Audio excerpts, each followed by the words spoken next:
ప్రకాశం జిల్లా సంజీవనిగా పేరుగాంచినటువంటి రిమ్స్‌లో గత కొద్ది రోజులుగా జూనియర్ డాక్టర్లు సమ్మె కారణంగా కూడా వైద్య సేవలకు ఎటువంటి ఇబ్బంది లేకుండా ఎందుకంటే జిల్లా నలుమూల నుండి వచ్చినటువంటి రోగులకు ఎటువంటి ఇబ్బంది జరగకోకుండా రిమ్స్ అధికారులు అయితే మటుకి ప్రత్యామ్నాయం జిఎస్ఎల్ మెడికల్ ఇన్స్టిట్యూషన్స్ మరియు కిమ్యూ ఇంటర్నేషనల్ యూనివర్సిటీ భాగస్వామ్యంతో ఇండియన్ అలైన్డ్ ఎంబీబీఎస్ కోర్స్ అడ్మిషన్లు అందిస్తోంది నియో దృష్టి అయితే పెట్టడం జరిగింది. దానికి సంబంధించి ఇప్పటికే జిల్లాలోని పలు వైద్యశాల నుంచి పలువురు డాక్టర్లు కూడా డిప్యుటేషన్ మీద కూడా తీసుకొచ్చిన నేపథ్యంలో దానికి సంబంధించి పూర్తి వివరాలు మనతో పాటు మాట్లాడడానికి కోసం రిమ్స్ సూపరింటెండెంట్ మాణిక్యరావు అయితే ఉన్నారు. వారు మాట్లాడి తెలుసుకునే ప్రయత్నం అయితే ఇప్పుడు చేద్దాం. చెప్పండి, గత కొద్ది రోజుల నుంచి జూనియర్ డాక్టర్స్ అంటే ఇవాళ 4 రోజు కూడా సమ్మె కొనసాగిస్తున్నారు న్యాయమైన సమస్యల కోసం. ఇప్పుడు రోగులకి అంటే ఇక్కడ సేవలు చేసేదాని కోసం కూడా ప్రత్యామ్నాయ ఏర్పాట్లు ఎటువంటి ఏర్పాట్లు చేస్తున్నారు? గుడ్ మార్నింగ్ అండి. నేను doctor Manikya Rao, superintendent government general hospital Ongole. మీరు అడిగినట్లు గత 4 రోజులుగా ఈ యొక్క రాష్ట్ర వ్యాప్తంగా అబ్జుడా ఏపీ జూనియర్ డాక్టర్స్ అసోసియేషన్ వాళ్ళు కొన్ని డిమాండ్స్తో స్ట్రైక్లో పాల్గొనడం జరుగుతూ ఉంది. 2-3 దఫాలుగా మన గవర్నమెంట్ గౌరవనీయులు సత్యకుమార్ యాదవ్ గారు మంత్రివర్యులు అండ్ సెక్రటరీ గారు వీరపాండ్యన్ గారు వాళ్ళతో చర్చలు జరపడం జరిగింది. కొన్ని కారణాల వల్ల అవి సఫలీకృతం కాలేదు. మళ్ళా చర్చలకు కూడా ఇంకా ఓపెన్గానే ఉన్నారు వీళ్ళు కూడా సిద్ధంగా ఉన్నారు. దీంట్లో భాగంగా మేము కొన్ని ప్రత్యామ్నాయ ఏర్పాట్లు చేసుకోవాల్సి వస్తుంది. దాదాపు 100 మంది పీజీస్, 100 మంది హౌస్ సర్జన్స్ డ్యూటీస్ రాకపోవడం జరిగింది. ఓన్లీ ఎమర్జెన్సీస్ అటెండ్ అవుతున్నారు ఈ రోజు వరకు. ఇంకా 1 or 2 డేస్లో అవి కూడా అటెండ్ కాకపోవచ్చు అని వాళ్ళ సందేశం మాకు. మేము దానికి ఎటువంటి ఇబ్బంది లేకుండా మా పేషెంట్స్కు and we have taken all the precautions. ఎట్లా అంటే మేము ఇప్పుడు civil assistant surgeons college side ఉంటారు, మెడికల్ కాలేజ్ సైడ్ వచ్చేసి principal side civil assistant surgeons in the other non clinical departments ఉన్నారు. దాదాపు మేము అక్కడ నుంచి ఒక 15 మందిని లాగేసుకున్నాం. మేడంకు లెటర్ పెట్టేసి తీసుకున్నాం. అండ్ అక్కడ సర్వీస్ పీజీస్ కూడా ఉన్నారు. మాకు సర్వీస్ పీజీస్ జనరల్ హాస్పిటల్లో ఉన్నారు, వైద్య కళాశాలలో ఉన్నారు. అక్కడ నుంచి కూడా మేము 10 మందిని రిక్వెస్ట్ పెట్టి తెచ్చుకున్నాము.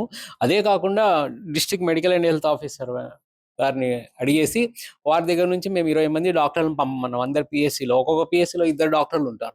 2 ఉన్నప్పుడు మాకు ఒకరిని పంపించండి, మీరు ఒకరితో గడవండి, ఈ ఎమర్జెన్సీ క్రైసిస్ అయ్యేంత వరకు అని చెప్తే వాళ్ళు కూడా సవినంగా నిన్న మీటింగ్ జరిగింది.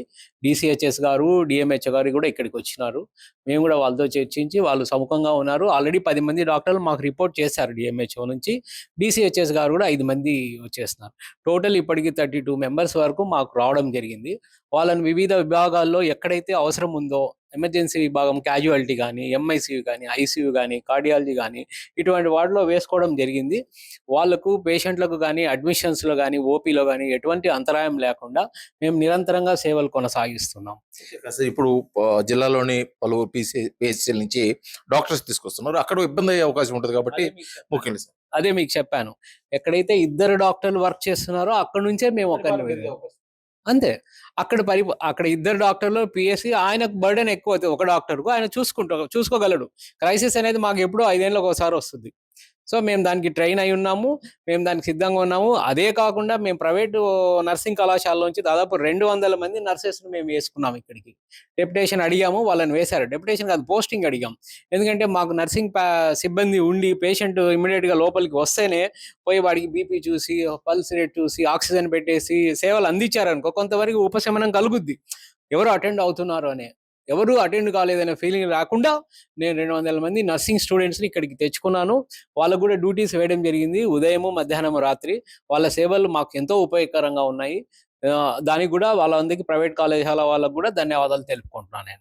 అయితే ప్రకాశం జిల్లా కేంద్రం ఒంగోలులో ఉన్న రిమ్స్ అంటే సుమారు రోజుకి 1800 నుంచి 1900 ఓపీ, ఇన్ పేషెంట్ 500 to 600 కూడా ఉన్న పరిస్థితులు. కాకపోతే ఇప్పుడు మీరు డిప్యుటేషన్ మీద తీసుకొచ్చిన డాక్టర్ సిబ్బంది కానీ, వైద్య సిబ్బంది కానీ, ముఖ్యంగా ప్రైవేట్ కళాశాల నుంచి తీసుకొచ్చిన నర్సింగ్ సిబ్బంది కానీ సరిపోతారా? ఇంకా రాబోయే రోజుల్లో ఇంకా ఈ డిప్యుటేషన్ విధానం అనేది పెరిగే అవకాశం ఉంటుంది? నిరంతరం మన జిల్లా కలెక్టర్ రాజబాబు గారు కానీ, మంత్రివర్యులు కానీ, డిఎంఈ గారు కానీ మమ్మల్ని పర్యవేక్షిస్తూ మా వెంటబడుతూ అసలు ఎటువంటి నిరంతరంగా ఇప్పుడు ఇబ్బందులు అనేటివి రాకుండా చూడమని మా వెంట వాళ్ళు వెంటపడుతున్నారు. మేము కూడా మా యొక్క డాక్టర్ని రిక్వెస్ట్ చేసి పరిపరి విధాలు చేసుకొని పనులు లాగించుకుంటున్నాము. ఇప్పటికైతే నా దృష్టిలో నేను ఇంత 1 ఇయర్‌లో రిటైర్డ్ అయిపోయి స్టేజ్‌కి వచ్చాం కాబట్టి ఇవి చాలా చూసాము స్ట్రైక్స్. మేము వీటిని ఎలా మేనేజ్ చేయాలో మాకు బాగా తెలుసు. అండ్ ఇటువంటి పరిస్థితుల్లో ఇప్పుడున్న డాక్టర్లతో మేము బాగా మేనేజ్ చేయగలం. ఇప్పుడు డిస్ట్రిక్ట్ హాస్పిటల్స్ ఉన్నాయి కొన్ని. అక్కడ ఎవరు పీజీస్ ఉన్నారు, హౌస్ సర్జన్స్ ఉన్నారు. మేమంతా అక్కడ చేసొచ్చాం. సో, ఎటువంటివి ఇబ్బంది, విపత్కర పరిస్థితి వచ్చినా సిద్ధంగా ఉన్నాము. ప్లస్ నార్మల్‌గా వచ్చే ఓపీకి గూడా ఎప్పుడు తగ్గించము. కాపోతే చిన్న చిన్న విషయాలకు జ్వరము అవి ఇవి వాటికి బ్లడ్ టెస్ట్ కొంచెం తగ్గించి మా డాక్టర్ల మీద బర్డెన్ లాకుండా అడ్మిషన్ రేట్ గూడా కొంచెం తగ్గించాలని నేను అని పెట్టాను. ఒక వారం వరకు. యాజ్ ఏ సూపరింటెండెంట్‌గా ఇప్పుడు ప్రెజెంట్ జూడాలో తమ న్యాయమైన సమస్యలు ముఖ్యంగా స్టైఫండ్ పెంచాలని చెప్పేసి, అదేవిధంగా రిటైర్మెంట్ వయసు తగ్గించాలని చెప్పేసి, రిక్రూట్మెంట్ విధానాలు మార్పులు చేయాలని కొన్ని డిమాండ్స్ తోటి ప్రభుత్వం ముందుకెళ్తున్నారు, నిరసనలు చేస్తున్నారు. వారికి మీ సైడ్ నుంచి ఎటువంటి సపోర్ట్ చేస్తున్నారు? అంటే వాళ్ళ సమస్యల పరిష్కారం దృష్టిగా గాని, ముఖ్యంగా అంటే ఈ క్రైసిస్ నుంచి బయటపడేదాని కోసం అంటే యాజ్ ఏ సూపరింటెండెంట్‌గా ఎటువంటి ప్రయత్నాలు చేస్తున్నారు? నేను ఒక ప్రభుత్వ అధికారినండి.